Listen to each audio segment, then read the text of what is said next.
Hi, welcome back to രാഗം talks. Trip പോവാൻ സമയമില്ല. Get ready with me. ആ ഡേ ഇൻ മൈ ലൈഫിന് യാതൊരു സ്കോപ്പും ഇല്ല. ഞാൻ കുക്കിംഗ് കാണിച്ചാൽ എന്നെ അറിയുന്നവർ ശരിയാക്കും. Then what? So this is all about simple silly prep that I made for Easter. So എന്ത് പ്രിപ്പാണെങ്കിലും ആദ്യം ചെയ്യുന്ന അന്ന് യൂസ് ചെയ്യാനുള്ള ഫ്രൂട്ട്സ് ആൻഡ് വെജിറ്റബിൾസ് ഒക്കെ വെള്ളത്തിലിടും. സോ ഒരു അരമണിക്കൂറെങ്കിലും ഇങ്ങനെ വെള്ളത്തിൽ കിടക്കും. എന്നിട്ട് നമുക്ക് വാഷ് ചെയ്തെടുക്കാം. അപ്പോൾ നല്ല ക്ലീൻ ആയിട്ടിരിക്കും. ഫസ്റ്റ് പരിപാടി ഈസ് വെൽക്കം ഡ്രിങ്ക്.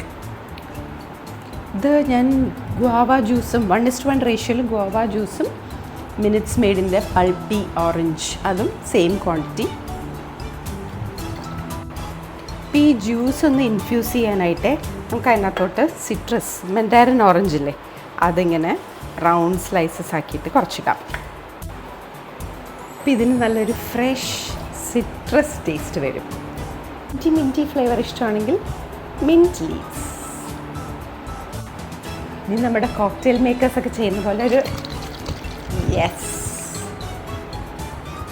ഞാനപ്പോൾ ഇനി എൻ്റെ സാലഡിനുള്ള കാര്യങ്ങൾ റെഡിയാക്കി വെക്കാൻ പോവാണ്. റെഡ് ക്യാപ്സിക്കം സാധാരണ ഞാൻ കച്ചക്കച്ച എന്നരിഞ്ഞ് വെക്കാറാണ് പതിവ്. പക്ഷേ ഗസ്റ്റൊക്കെ ഉള്ളപ്പോൾ കുറച്ച് നീറ്റായിട്ട് ഭംഗിയായിട്ട് അരിഞ്ഞ് വയ്ക്കും. പീഡിപ്പിക്കപ്പെടാനുള്ള നമ്മുടെ അടുത്ത ചാൻസ് യെല്ലോ ക്യാപ്സിക്കത്തിൻ്റെ ആണ്. പിന്നെ വെട്ടേറ്റ് വീണത് നമ്മുടെ ഗ്രീൻ ക്യാപ്സിക്കം. പിന്നെ ലെറ്റ്യൂസ് വന്നു. ഇതാ നമ്മുടെ ലാസ്റ്റ് രക്തസാക്ഷി ചെറി ടൊമാറ്റോസ്. അപ്പോൾ നമ്മുടെ കോസ്റ്റാസ് എല്ലാം ready. Super star chicken chance കാത്ത് വെള്ളത്തിൽ കിടക്കുക. ഐസ് ഇറങ്ങിയിട്ട് വേണം. എഗ്സ് ഇല്ലാതെ എന്തോ ഈസ്റ്റർ അല്ലേ. സോ നമ്മുടെ മുട്ട അങ്ങനെ അടുപ്പത്ത് കിടന്ന് തിളതള. ഈ കട്ട്ലറ്റ്സ് പോലത്തെ സ്നാക്സേ ഞാൻ നേരത്തെ വറുത്ത് വയ്ക്കും. രാവിലെ തന്നെ വറുത്ത് വയ്ക്കും. എന്താണെന്ന് വെച്ചാൽ എയർ ഫ്രയർ ഉണ്ട് എനിക്ക്. അപ്പോൾ ഗസ്റ്റ് വന്നിരിക്കുന്നതിന് ഇരുന്ന ഉടനെ തന്നെ എയർ ഫ്രയറിലിട്ടൊരു 5 മിനിറ്റ്സ് വെച്ച് കഴിഞ്ഞാൽ നല്ല ഹോട്ട് ആൻഡ് ക്രിസ്പി ആയിട്ടും കിട്ടും. എക്സസ് ഉള്ള ഓയിൽ ഡ്രിപ്പ് ചെയ്തും പോവും. കട്ട്ലറ്റ് മേക്കപ്പൊക്കെ ചെയ്ത് വരട്ടെ. അപ്പോഴത്തേക്ക് നമുക്ക് സാലഡ് റെഡിയാക്കാം. കണ്ടോ, കട്ട്ലറ്റ് മേക്കപ്പ് ചെയ്ത് വന്നപ്പോഴത്തേക്കും നമ്മുടെ സാലഡിനുള്ളതൊക്കെ റെഡിയായി. 2-3 കട്ട്ലറ്റ് കുറച്ച് കൂടുതൽ മേക്കപ്പ് ചെയ്തു. സാറില്ല, ക്ഷമിച്ചേക്കാം. നെക്സ്റ്റ് കംസ് നമ്മുടെ ബേബി കോൺ ഫ്രിറ്റേഴ്സ്. എനിക്കുണ്ടാക്കാൻ അറിയുന്ന ചുരുക്കം ചില ഐറ്റംസിൽ ഒന്നാണ്. ഓക്കെ, എനിക്കൊരു കുറ്റസമ്മതമുണ്ട്. നേരത്തെ കണ്ട കട്ട്ലറ്റ് ഞാനല്ലാട്ടോ ഉണ്ടാക്കിയത്. നമ്മുടെ കല്ലൂർ കത്രിക്കടവ് റോഡിൽ അനീനയുണ്ട്, ready to eat home made cutlets, lumpia rolls, beef ഒക്കെ ഉണ്ടാക്കി തരുന്നത്. അവിടെ നിന്ന് വാങ്ങിച്ചതാണ്. ഈ ബേബി കോൺ ഫ്രിറ്റേഴ്സിൻ്റെ കഥ പറയുവാണെങ്കിൽ നമ്മുടെ യൂഷ്വൽ മൈദ, കോൺഫ്ലവർ, സോഡാപ്പൊടി, ചില്ലി ഫ്ലേക്സ് ആ മിക്സിലോട്ട് ബേബി കോൺ തിന്നായിട്ട് സ്ലൈസ് ചെയ്തത് ഡിപ്പ് ഫ്രൈ സിമ്പിൾ. പിന്നെ ഞാൻ കൂടുതൽ സ്പെഷ്യലൈസ് ചെയ്തിരിക്കുന്നത് അതിലായതുകൊണ്ട് ഫ്ലോപ്പ് ആവുന്നത് എങ്ങനെയാണെന്ന് പറയാം.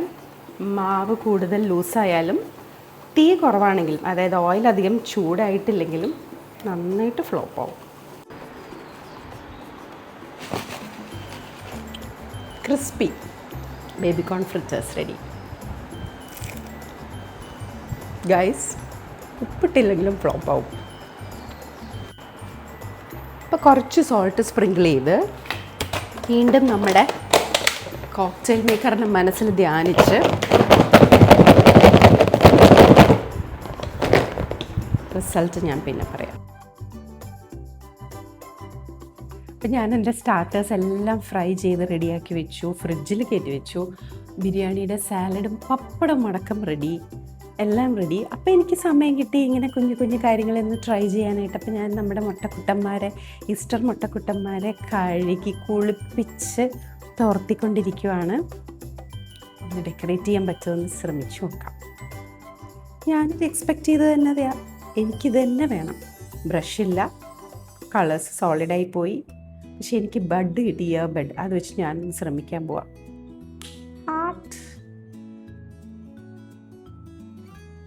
ഇതിപ്പോൾ ഞാൻ നിന്ന നിപ്പിൽ തോന്നിയ ഡിസൈനൊക്കെ ചെയ്യും കേട്ടോ. എനിക്ക് തോന്നുന്നു ഞാൻ ഈ ചെയ്യുന്ന കാര്യങ്ങളൊക്കെ ഇല്ലേ, സിംപ്ലസ്റ്റ് ഓൺ എർത്താ. ആർക്കും ചെയ്യാം, എല്ലാവരും ചെയ്യുന്നതാണ്. പിന്നെ ചെയ്യാനൊരു ഇഷ്ടം വേണം, അത്രേ ഉള്ളൂ. എനിക്ക് ചെയ്യാൻ കാര്യമായിട്ടൊന്നും അറിയില്ലെങ്കിലും ആ ഒരു സംഭവമുണ്ട്, ഇഷ്ടം. അതുകൊണ്ട് മാത്രം കാണിച്ചു കൂട്ടുന്നതാണ് ഇതൊക്കെ. So it's just a floral bed for Easter eggs. Baby breath വാങ്ങിച്ചതേ കുറച്ച് കൂടിപ്പോയി, അതുകൊണ്ട് എവിടെയെങ്കിലുമൊക്കെ അത് ഫിറ്റ് ചെയ്യണം. യെസ്.